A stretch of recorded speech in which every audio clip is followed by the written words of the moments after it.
विरासत की पावन धरा पर यह कैसा कोहरा छाया है। कहीं सवेरा उजला है तो कहीं अंधेरा गहराया है। एक और सूर्य की किरणें हैं जो तपकर कुंदन बनती है, दूजी ओर वो लहरें हैं जो दलदल में ही ढलती है। एक तरफ तेजस्वी संस्कारी युवाओं को देखकर मन गर्व से फूल जाता है, दूसरी तरफ रास्ता भटकती देश की युवा कौम को देखते मेरा दम ही घुटता है।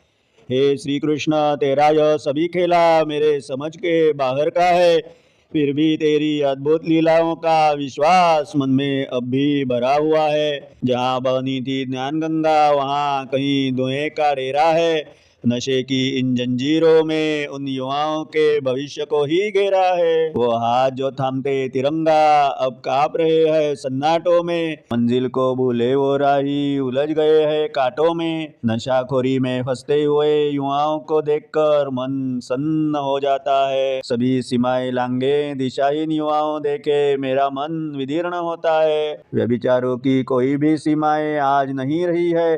क्या हमारे संस्कारों में सही में कुछ कमी आ रही है। सीमा पार के जहर ने अपनों का चैना चुराया है। भाई ने भाई के विरुद्ध ऐसा जाल बुना के बिछाया है। पड़ोसी शत्रु की ऐसी चालों में बोला यौवन फंस जा रहा है। अपने ही घर का था वो हिस्सा आज भेष बदल कर डसने आया है। पड़ोसी हमारे युवाओं को खोखला करने हर संभव प्रयास करता है। उनकी अदृश्य जालों में जो खस्ता पूरी तरह बर्बाद ही हो जाता है। हमारे ही घर का जब विभाजन हुआ तब उनकी ही तो वो मांग थी। हमारे संस्कारों को त्याग कर उन्होंने खुद को विभक्त करने की साजिश जो रची थी। दुर्भाग्यवश हमारे बुलंद देशभक्त नेतागणों की आवाजें तब दबाई निष्ठुर बनते। कुछ चंद स्वार्थी नेताओं ने विभाजन को मान्यता दी, धोखाधड़ी करते।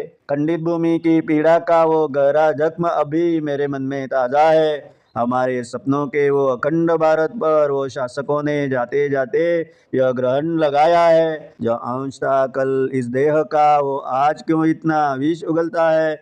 अपनी ही जड़ों को काटने वो क्यों दिन रात इतना मचलता है। क्या हमारी तरक्की देखकर उनकी जलन चरम पर पहुंची है। क्या खुद की नाकामियों को ढकने हमारे युवाओं को बर्बादी के रास्ते वे ढकल रहे हैं। अब तो जगाना होगा सुप्त शक्तियों को, यह प्रलय काल की बेला है। अभिमन्यु को बचाना है, वो आज चक्रव्यूह में फंसा अकेला है। संस्कारों की मशाल को फिर से हाथ में थामना होगा। छल की इन काली छायाओं को पहचानना और थामना होगा। उनके ऐसे भयावह जालों को अब तो हमें तोड़ना ही होगा। हमारे होनहार युवाओं को हमें पूरी ताकत से बर्बादी से